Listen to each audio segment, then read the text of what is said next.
अस्सलाम वालेकुम dear students. आज हम एक्सरसाइज 6.5 को सॉल्व करेंगे। 6.5 एक्सरसाइज की कोई थ्योरी नहीं है, ये बिल्कुल पिछली एक्सरसाइजेज से रिलेटेड है।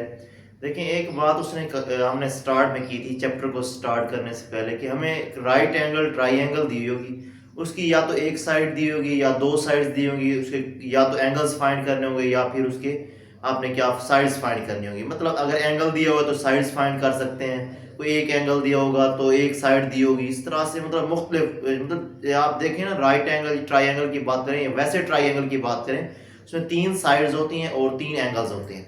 अब तीन एंगल्स और तीन साइड में से कुछ चीज़ें, कुछ एंगल्स और कुछ साइड्स दी होंगी और कुछ हमने फाइंड करनी होगी।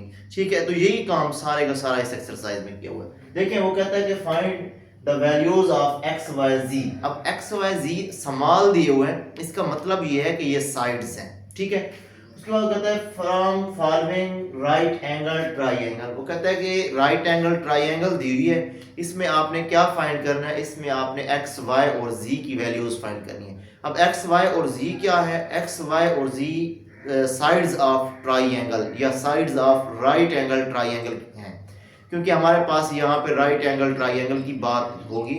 हमने ट्रिग्नोमेट्री को स्टार्ट करने से पहले ही हमने बात की थी, स्टार्टिंग में ही बात की थी कि जो हमारी यहाँ पे डिस्कशन होगी वो सारी राइट एंगल ट्राइंगल पे बेस करेगी। ठीक है, तो देखें एक राइट एंगल ट्राइंगल। अब राइट एंगल ट्राइंगल कौन सी होती है, जिन बच्चों ने पिछले लेक्चर नहीं सुने उनके लिए है कि राइट एंगल ट्राइंगल कौन सी ट्राइंगल होती है जिसमें एक जाविया या एक एंगल जो है वो 90 डिग्री का हो। अब 90 डिग्री का एंगल कब बनता है, जब दो परपेंडिकुलर लाइन किसी पॉइंट पे एक दूसरे को इंटरसेक्ट करती हैं।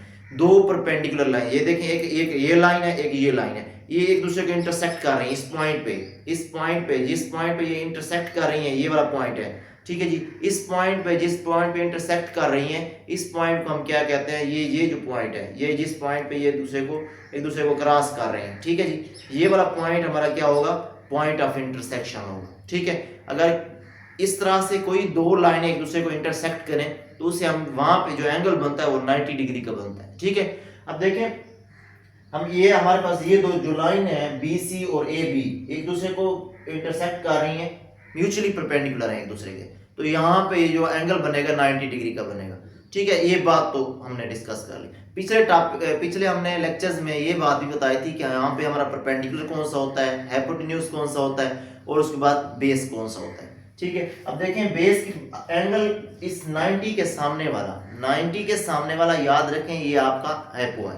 ठीक है, ये आपका हाइपो है।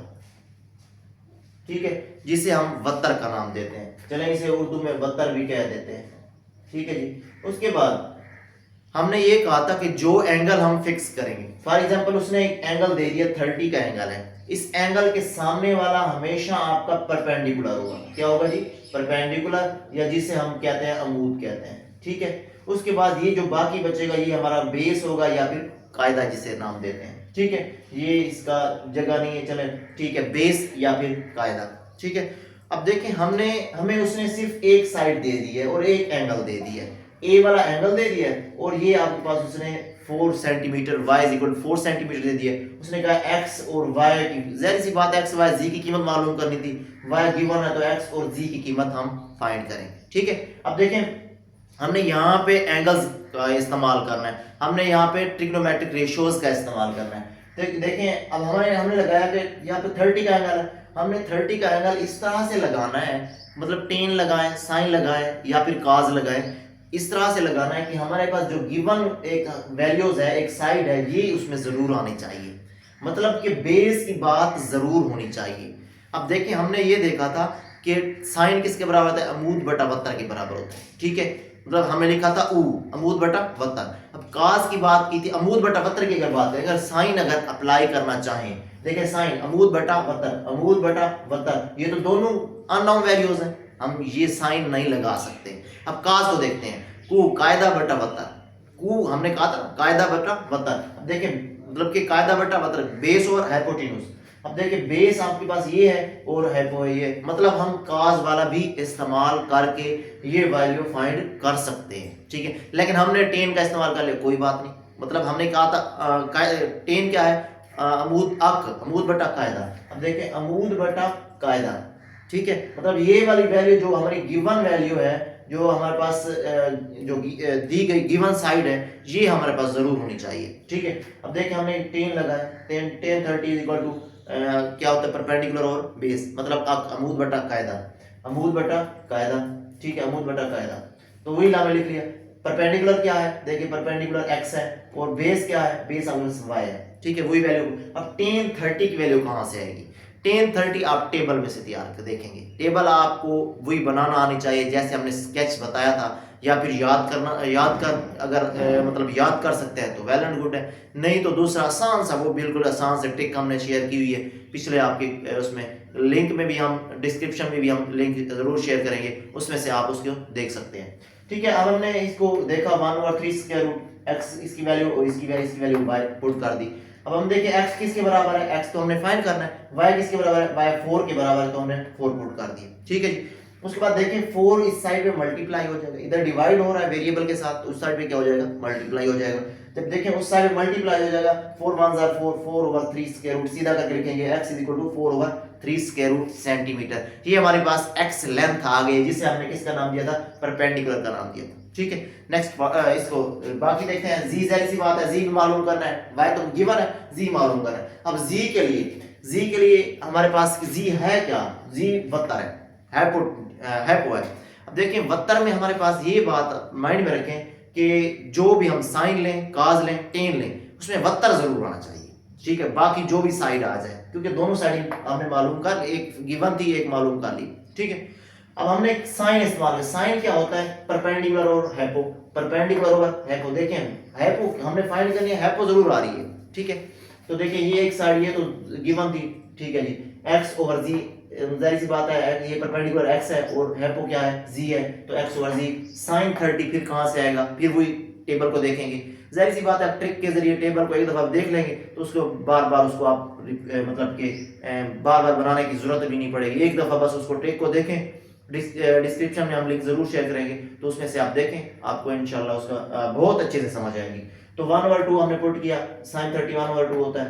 अब जाहिर सी बात है, देखें z को इधर मल्टीप्लाई, इधर डिवाइड हो रहा है, इस साइड लेके गए मल्टीप्लाई हो जाएगा। देखें वही मतलब कि z यहाँ पे 0 और 1 बन जाएगा। ये 1/2 है, इस 1 तो आइडेंटिटी एलिमेंट है ना, इसको वैसे का वैसे रहने दें। 2 डिवाइड हो रहा है, 2 इस साइड पे मल्टीप्लाई हो जाएगा। देखें जो डिवाइड हो रही है वो बराबर के दूसरी साइड पे मल्टीप्लाई होती है, जो मल्टीप्लाई हो वो डिवाइड हो रही थी, जो ऐड हो रही होती है वो सब्ट्रैक्ट होती है, जो सब्ट्रैक्ट होती है वो आपके पास ऐड होती है। देखिए इसको मल्टीप्लाई है, 4 2s are 8, या इसको ऐसे कर लें 1/2 है तो ये क्या बन जाएगा, 2/1 बन जाएगा। तो देखिए 2 ऊपर वाली टर्म ऊपर वाली से मल्टीप्लाई, नीचे वाली से मल्टीप्लाई, तो क्या बन जाएगा 8/3 स्क्वायर रूट। ठीक है, हमने x y और z की वैल्यू फाइंड करनी थी, उसने यही बताया था ना, x y और z की वैल्यू फाइंड करें। तो देखिए x की वैल्यू, y की वैल्यू गिवन है, x की वैल्यू हमने फाइंड कर ली और z की वैल्यू भी हमने फाइंड कर ली। ठीक है जी, ये हमारा पार्ट कंप्लीट हो। नेक्स्ट पार्ट को देखिए, वही राइट एंगल ट्रायंगल दी हुई है। यहाँ पे अब एंगल उसने क्या दे दिया, π/4। π/4 क्या होता है, 100 पाई क्या होता है, 180 होता है। 180 को 4 पर डिवाइड करें तो क्या आता है, 45 आता है। ठीक है, अब उसने एवी वाली साइड, पहले ये बेस दी थी, अब क्या दे दिया उसने, परपेंडिकुलर दे दिया। ठीक है, अब देखें यहाँ पे वही नेम वही एज इट इज, क्योंकि एंगल यही है। जब एंगल चेंज होगा, एंगल के सामने वाला हमने ये कहा था कि परपेंडिकुलर होता है।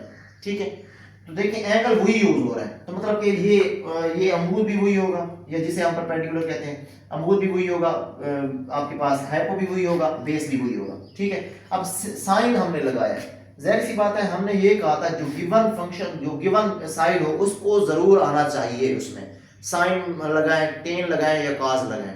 ठीक है, अब देखें साइन हमने लगाया, sin π/4 क्या होता है, u अमूद बटा 72। u क्या होता है, अमूद बटा 72, तो परपेंडिकुलर ओवर हैपो। ठीक है, परपेंडिकुलर इसमें देखें गिवन है, हैपो गिवन नहीं है, हम हैपो इसमें से हम फाइंड करेंगे। तो देखें sin 45 क्या होता है, 1/2 स्क्वायर रूट। ठीक है, तो देखें ये परपेंडिकुलर क्या है, परपेंडिकुलर आपके पास क्या है, y, और हैपो क्या है, z। वही हमने पुट किया, 3 स्क्वायर रूट y और z, y की वैल्यू क्या है, 3 स्क्वायर रूट, z आपने फाइंड करना है। देखिए इसको इधर मल्टीप्लाई कर दे, इस 2 स्क्वायर रूट को इधर मल्टीप्लाई कर दे। ठीक है, ये इधर डिवाइड हो रहा है ना, इस साइड में मल्टीप्लाई हो जाएगा, ये 2 स्क्वायर रूट इस साइड में डिवाइड हो रहा है, उस साइड में क्या हो जाएगा, मल्टीप्लाई हो जाएगा। तो ये स्क्वायर रूट वाले आपस में मल्टीप्लाई होते हैं, इंटरनली ही मल्टीप्लाई होते हैं, मतलब कि दोनों अंदर ही आपस में मल्टीप्लाई हो जाए तो क्या बन जाएगा, ये आपके पास 6 स्क्वायर रूट बन जाएगा। ठीक है, 2 3 6 स्क्वायर रूट। अब z की वैल्यू आ गई, अब हमने किस की वैल्यू फाइंड करनी है। अच्छा एक और बात यार बस है कि यहाँ पे चलो याद नहीं आई, यहाँ पे अगर हमारे पास दो साइड्स दी हुई हो तो तीसरी साइड फाइंड करनी हो हम पाइथागोरस फार्मूला भी इस्तेमाल कर सकते हैं।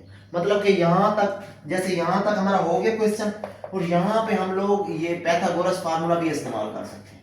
ठीक है, और इसी तरह से एक साइड हमने एक साइड गिवन थी, एक साइड हमने फाइंड कर ली, तो यहाँ पे भी हम पाइथागोरस फार्मूला इस्तेमाल कर सकते हैं, लेकिन हमने नहीं किया, मतलब हमारी मर्जी है जिस मेथड से भी करें। तो देखें 10π/4, अब यहाँ पे हम लोग 10 की जगह पे और फंक्शन भी इस्तेमाल कर सकते हैं, क्योंकि हमने ये कहा था परपेंडिकुलर और बेस, मतलब बेस हमने फाइंड करनी है, x मान में फाइंड करनी है। ये दोनों हमारे पास या तो पाइथागोरस फार्मूला इस्तेमाल करें या फिर हम ऐसा फंक्शन इस्तेमाल करें, ऐसी ट्रिग्नोमेट्रिक रेशियो इस्तेमाल करें जिसमें बेस जरूर है। मतलब कास की बात, साइन की बात करें, अमूद बटा वत्तर, इसमें कायदा नहीं आ रहा या बेस नहीं आ रही। ठीक है, हम या तो कास को इस्तेमाल कर सकते हैं, क्योंकि कास में भी क्या इस्तेमाल बेस की बात आती है, क्या होता है कास, कायदा बटा वत्तर। ठीक है जी, तो उसमें बेस आ रहा है, कायदा आ रहा है। ठीक है, उसके बाद अगर इसकी हमने क्या इस्तेमाल किया हुआ है, हमने 10 इस्तेमाल, 10π/4 परपेंडिकुलर ओवर बेस। देखिए परपेंडिकुलर क्या है, परपेंडिकुलर आपके पास ये है y है, इसी तरह से बेस क्या है x है, y ओवर x पुट कर दिया। 10π/4 क्या होता है, π/4 क्या होता है 45, 10 45 क्या होता है 1। ठीक है, तो 3 का square root over x, y की वैल्यू क्या है 3 का स्क्वायर रूट। देखिए 3 का स्क्वायर रूट, x क्या है, x हमने फाइंड करना है। देखिए x को इधर मल्टीप्लाई करेंगे तो क्या बन जाएगा, x बन जाएगा, तो x 3 स्क्वायर रूट। ठीक है जी, रिमेनिंग देखते हैं।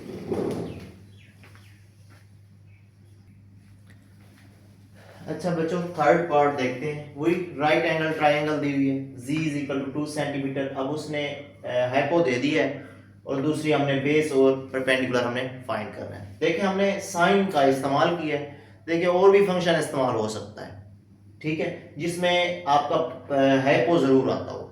ठीक है, इसी तरह से अगर साइन की बात, काज की बात है तो क्या होता है कायदा बटा वत्तर, इसको भी इस्तेमाल, काज को इस्तेमाल कर सकते हैं। ठीक है, तो साइन 60 y ओवर z है। ठीक है, तो y क्या होता है आपके पास परपेंडिकुलर है और z क्या है हाइपो है। ठीक है, तो वही हमने y ओवर z की वैल्यू हमने 2 दी हुई है, वही हमने पुट कर दी। ये आपके पास साइन 60 टेबल से देखें तो आपके पास 3 स्क्वायर रूट ओवर 2 मिलता है। तो देखें 2 इस साइड पे डिवाइड हो रहा है, दूसरी साइड पे क्या हो जाएगा मल्टीप्लाई, जब मल्टीप्लाई होगा ये वाला 2 और ये वाला 2 आपस में कैंसिल हो जाएगा, तो y की वैल्यू क्या आ जाएगी 3 स्क्वायर रूट। मतलब कि y की वैल्यू क्या आ गई आपके पास, परपेंडिकुलर क्या आ गया आपके पास आ गया 3 स्क्वायर रूट सेंटीमीटर। ठीक है, उसके बाद देखें अगर हम हमारे पास ये भी वैल्यू आ गई, ये भी आ गई, हमने बेस फाइंड करनी है। अब बेस फाइंड करने के लिए कास का इस्तेमाल करें, साइन का इस्तेमाल करें, टेन का, उनका इन तीनों ट्रिग्नोमेट्रिक रेशियोज में से उसका इस्तेमाल करें जिसमें बेस जरूर आए। या तो टेन का इस्तेमाल कर सकते हैं क्योंकि अमूद बटा कायदा होता है, मतलब बेस आ जाती है उसमें। इसी तरह से कास की बात करें तो कास में हमने इधर कास को इस्तेमाल किया, बेस ओवर हाइपो आ गया, तो बेस आपके पास क्या है x है, हाइपो क्या है आपके पास z है। ठीक है, तो हमने इनकी वैल्यू cos 60 जो होता है टेबल में से देखें तो 1/2 होता है, तो x ये आपके पास z की वैल्यू हमें गिवन है 2 है। तो देखें 2 उधर डिवाइड हो रहा है इस साइड पे, तो दूसरी साइड पे क्या हो जाएगा मल्टीप्लाई, तो 2 से कैंसिल होगा, x 1 सेंटीमीटर। ठीक है जी, ये हमने दोनों साइड्स हमने फाइंड कर ली। नेक्स्ट देखते हैं फोर्थ पार्ट है इस क्वेश्चन का, इस क्वेश्चन नंबर 1 का लास्ट पार्ट है। तो देखिए cos 45 हमने इस्तेमाल किया, ये हमारे पास एक फिगर दी थी यहाँ पे बिल्कुल एज इट इज पहले क्वेश्चन की तरह। ठीक है, तो देखें आपके पास बेस दिया हुआ है, परपेंडिकुलर और आपने परपेंडिकुलर और आपने हाइपो आपने फाइंड करना है। ठीक है, तो देखिए हमने कास का इस्तेमाल किया, क्यों कास का इस्तेमाल, क्योंकि इसमें गिवन जो हमारा फंक्शन है वो जरूर आना चाहिए, बेस आ रहा है। ठीक है, उसके बाद हाइपो आ जाए या जो भी दूसरा फंक्शन आ जाए, परपेंडिकुलर आ जाए उसका, लेकिन बेस जरूर है उसमें। तो देखिए हमने बेस की जगह क्या लिखा, बेस की जगह y लिखा और हाइपो की जगह आपने z लिख दिया, y ओवर z। cos 45 क्या होता है 1/2 स्क्वायर रूट होता है। तो देखिए हमने वही पुट कर दिया, y की वैल्यू 4 है तो z। अब देखें z को इस साइड पे डिवाइड कर दिया, इस 2 स्क्वायर रूट को इस साइड पे मल्टीप्लाई कर दिया, ये z इस साइड पे डिवाइड हो रहा था, उस साइड पे क्या हो गया मल्टीप्लाई हो गया, और 2 स्क्वायर रूट डिवाइड हो रहा था, इस साइड पे क्या हो गया मल्टीप्लाई।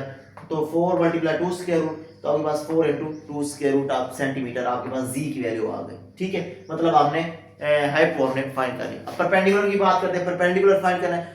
परपेंडिकुलर फाइंड करने के लिए या तो पाइथागोरस फार्मूला इस्तेमाल, क्योंकि दो साइड है हमें दी हुई, तीसरी साइड ये दी हुई है, ये हमने फाइंड की। अब तीसरी साइड फाइंड करने के लिए या तो पाइथागोरस फार्मूला इस्तेमाल करें या फिर इसी तरह से जिस तरह से हम कंटीन्यूअसली चल रहे हैं। ठीक है, sin 45 का हमने इस्तेमाल किया। अब देखें ये वाली वैल्यू हमने फाइंड कर ली, ये भी है बड़ी, ये फाइंड का। अब ऐसा ट्रिग्नोमेट्रिक फंक्शन इस्तेमाल करना है जिसमें परपेंडिकुलर का होना लाजमी है। ठीक है, तो देखें वही हमने परपेंडिकुलर है, परपेंडिकुलर और हाइपो, साइन क्या होता है अमूद बटा 72 के बराबर होता है, परपेंडिकुलर और हाइपो। अब परपेंडिकुलर क्या है, x है, और हाइपो क्या है, z है। तो देखें z को इधर मल्टीप्लाई कर दे, इस 2 स्क्वायर रूट को उधर मल्टीप्लाई कर, सॉरी इसकी वैल्यू पुट करते हैं, z की वैल्यू क्या है 4 इंटू 2, अभी हमने फाइंड की है 4 इंटू 2 स्क्वायर रूट। ठीक है, अब देखें हमने x की वैल्यू फाइंड करनी है, x को इधर ही रहने देते हैं, इस टर्म को इधर मल्टीप्लाई कर देते हैं, क्योंकि इधर डिवाइड और इस साइड में क्या हो जाएगी, मल्टीप्लाई। जब देखें मल्टीप्लाई किया, ये ऊपर आ गया, 1 के साथ मल्टीप्लाई करें तो 1 तो आपके पास आइडेंटिटी एलिमेंट है, कोई चेंज नहीं लेके आएगा। तो देखिए 4 into 2 square root over 2 square root, ये वाला 2 स्क्वायर रूट भी हमने लिखा हुआ है, तो ये आपस में कैंसिल हो गए। तो x इज इक्वल टू 4, या इसे सीधा सीधा करके लिखे तो x is equal to 4 centimetre आ जाता है। ठीक है जी, नेक्स्ट पार्ट देखते हैं, नेक्स्ट क्वेश्चन देखते हैं।